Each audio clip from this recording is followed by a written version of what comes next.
So, Kate, we were talking about, strategies changing and priorities changing, and we've talked about the timeline of, moving from React, which is get everybody remote, get everybody safe, make them capable to continue on, the core services that we provide. People are stripping back maybe those extra services that maybe aren't core to their business to at least keep the lights on, meet payroll, and stay stable. Right. So as we start to move through that stabilization and into optimizing, tell us a little bit about what you're seeing from a supply chain perspective, whether it is keeping the lights on and ensuring that your suppliers are going to still be there and provide the current core services, like you said, to keep the lights on. But even as you start to transition to maybe those new products, how do you forge those new relationships with those new suppliers within your ecosystem of supply chain? Yeah, that's a great point. I think one of the things that we're seeing clients do or should be doing is looking at that supply chain and figuring out, do you have single points of failure? And have the disruptions in Asia caused challenges to your supply chain? Are you single threaded for hardware components like devices and switches and other components that you need from an IT perspective? And how do you start to use BI and some insights and partnering with these suppliers to figure out how you can, get off being singly dependent on particular vendors for some of those outcomes. Really, just creating more opportunities for you to not be in a point of failure or dependent on one particular supplier. Courtney, from your perspective, from whether it's an HR provider, a payroll provider, what are you seeing from that supply chain for the things that you manage? There have been a number of payroll providers, benefits providers, vendors that we don't even have a working relationship with that are constantly reaching out, providing webinars and trainings. I think everyone's trying to share their best practices so that we're all, that sort of feeling of we're all in this together, trying to help each other out as best we can. Yeah, I think that's important. And that's kind of the next topic. It's a twofold topic to me. It's one is those companies that are putting their heads in the sand and just saying, I'm out, right? I can't manage through this chaos and give up. But it's also forging these new relationships that haven't been seen before. I mean, from a risk perspective, a third-party risk perspective, I get concerned that new third-party relationships are going to be forged, but we haven't thought through those risks because it's more important to optimize or keep the lights on. And will we backtrack and harness the work that we're doing to document some of that stuff, to go back and manage those risks? But first talk about these new emerging opportunities for those who didn't put their head in the sand. Maybe talk about those who put their head in the sand and where they won't come out on the other end, versus those who are seeing this as an opportunity, not to, I'll say, gouge consumers, but more to harness the community that you spoke about, Courtney, of really rallying together and sharing, how we could get through this together, the community of it. Just there was a lot embedded in that, but I thought, that's how we get to optimized, is who's going to optimize.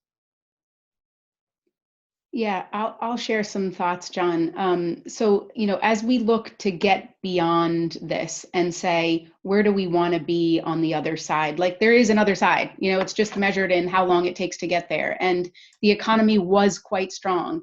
And we're going to see a tremendous amount of pent up customer demand when we come out of this in all sorts of areas. So I think from an IT lens and a business lens, companies should be thinking about, where are we going to be positioned when we come out of this?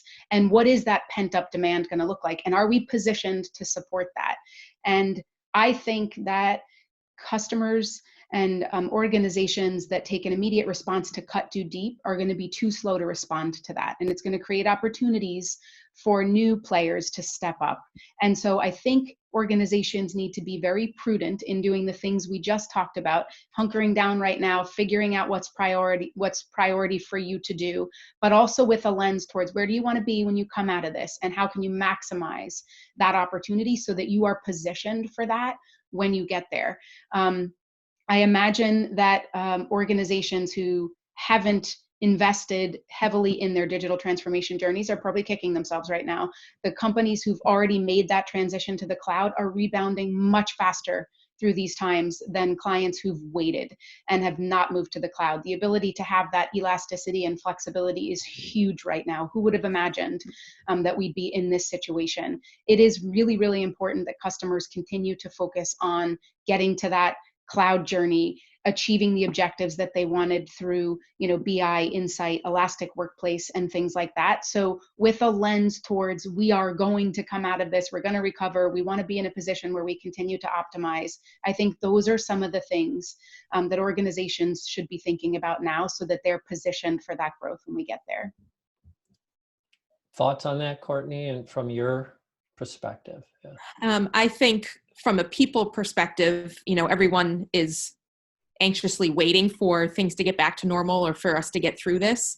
But there may be cases where just because the ban has been lifted and now we can have 25 or 50 people in a room, some employees may not be ready.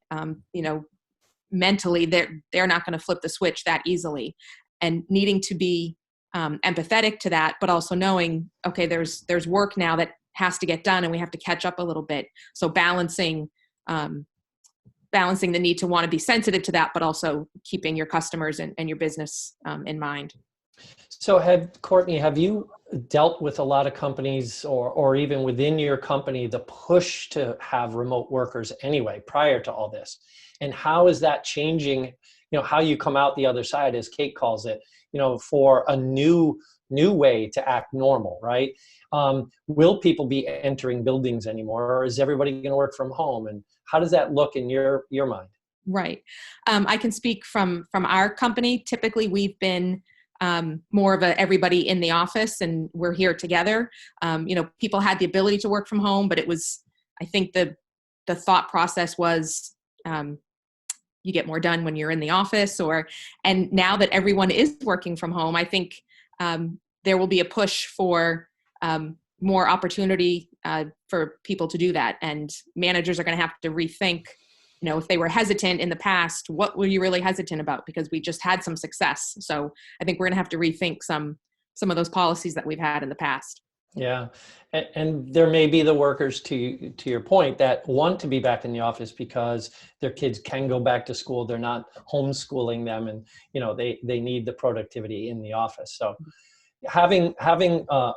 being open to both options, I think it's playing for a better dialogue now that we've proven remote working happens.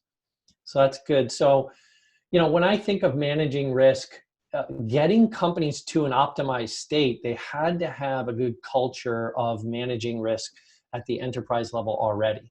And integrating how we talk through risk, right? Risk is, Felsway Group talks a lot about managing risk, cyber risk as a business risk, because I can't decouple anything I'm talking about from a digital process from the business process. So why is the dialogue happening differently? Why would we talk about cybersecurity risk in a silo when we need to really elevate that? Part of the issue is, the folks who are talking about cybersecurity risks talk about it only in technical terms. They can't translate those cyber risks being an impact to the business. So to Kate's point, I view this as a huge opportunity to really look at your risk register more holistically, and how digital transformation and cyber kind of intersect on human safety and remote working and all that stuff, to really kind of drive that integrated risk view. And those who have been capturing a lot of the documentation that they've been putting together today to get to the state they're in, to optimize more swiftly, is harness that documentation to kind of portray how their risk decision-making will happen going forward. So when we get into optimize, is there anything else you guys want to talk about on the optimize side before we just maybe give our listeners 3 to 5 things to think about? Anything else about optimizing and new supply chain opportunities and ways of working with our remote workers? I think it's really just about, getting everybody stable and not reacting too deeply to where we stand, knowing that we're going to come out of this and we want our organizations to be positioned for growth when we get there. Great. So Courtney, any, things you want to offer as things to just think about when our listeners leave this one, webinar? What are the top 3 to 5 things you can think of?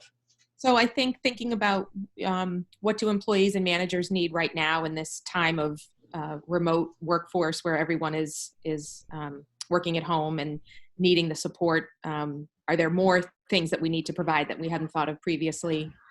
And then planning for when we do come back, what will that look like, and how long are we going to continue to balance personal needs and business needs, and from HR, just keeping up with the rules and the regulations and the laws that are constantly changing with coronavirus. The paid family leave that's just been enacted, and paid sick leave. So keeping on top of what's happening with those laws and regulations is going to be helpful too for employees going forward. Great. Any closing remarks, Kate, from your perspective? I think just in summary, it's what we discussed. I think people should be laser focused right now on everything we can do to keep people productive and all that goes along with ensuring that. The second thing is, I think getting really smart on how you're spending and the prioritization of initiatives, as we talked about, to make sure that we are optimizing for the position we're in and position for growth coming out of it. And then thirdly, I think, really making sure that you're committed to the key objectives around digitally transforming, because if this event hasn't proven how much it's needed, then I don't know what will. Appreciate that. Yeah, I would say from my perspective is seize the day, right? Now is the most opportune time to actually capture what has been going on as a good forward legacy set of documentation to improve your operational stability. But I love the creative thought process of thinking through what will normal look like when we emerge from this, because we will emerge, and thinking through those new opportunities for the business to survive.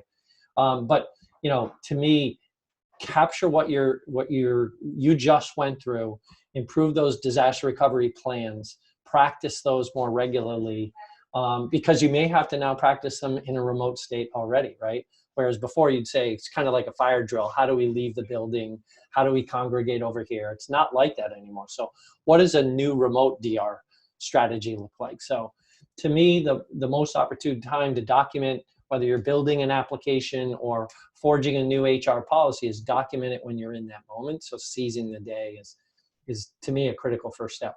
But are we managing risk going forward as business risk? I mean, or are we not paying attention to our digital risks as closely as maybe we should have, which is maybe why we deferred our digital transformation to the cloud? And what did that mean for us as a business to advance? And just stay vigilant, hoping that your employees stay safe. And human safety is the ultimate risk to manage of all. So, ladies, I appreciate your time today and giving us your insights from your perspective. I think this was great, and more webinars to come. So appreciate it. Great, thanks, John. Thank you. Thank you.